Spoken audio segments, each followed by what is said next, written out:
শুভ দুপুর বন্ধুরা। আজ নিয়ে এসেছি ধনিয়া আমুদির রেসিপি। মাছগুলো ধুয়ে নিলাম, নিয়ে নুন হলুদ মাখিয়ে তার মধ্যে সামান্য তেল নিয়ে নিলাম, নিয়ে ওগুলো ভালো করে মাখিয়ে নিলাম, নিয়ে কড়াইতে তেল দিলাম, দিয়ে এবার মাছগুলো ছেড়ে দিচ্ছি আস্তে আস্তে।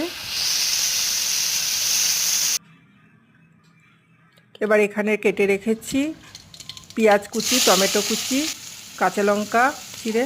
এবার তেলের মধ্যে পেঁয়াজগুলো দিয়ে দিলাম, সেগুলো এবার নেড়ে নিয়ে একটু ভাজা ভাজা করলাম, করে তার মধ্যে টমেটো কুচিগুলো দিয়ে দিলাম,